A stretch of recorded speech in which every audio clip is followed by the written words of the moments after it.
પાટણ જિલ્લાના રાધનપુર તાલુકાના દેવગામ ખાતે હિંજા માતાજીના મેળામાં ભક્તોની ભીડ સાથે શોભાયાત્રા નીકળી।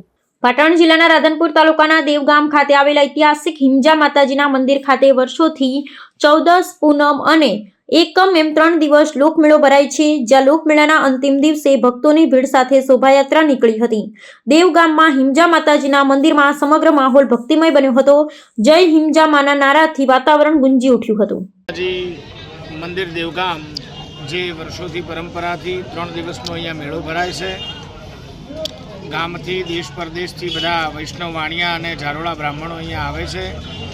14ના દિવસે બ્રાહ્મણોનો હવન થાય, પૂનમના દિવસે વણિકોનો વાણિયાઓનો હવન થાય અને એકમના દિવસે એટલે આજે સમગ્ર ગામની અંદર માતાજીની શોભાયાત્રા નીકળે છે અને જેની અંદર ઝારોળા વણિક, ઝારોળા બ્રાહ્મણ અને સમસ્ત ગામના બધા જ ભક્તો જોડાય છે અને હર્ષ ઉલ્લાસભેર આ મેળો, આ પાટોત્સવ વર્ષોની પરંપરા, પ્રાચીન પરંપરાથી ઉજવાય છે અને મા હિંજાની સૌના ઉપર કૃપા બની રહે છે અને એની કૃપાથી આજે ગ્રામજનો અને એના બધા જ સંતાનો ખૂબ સુખી થયા છે।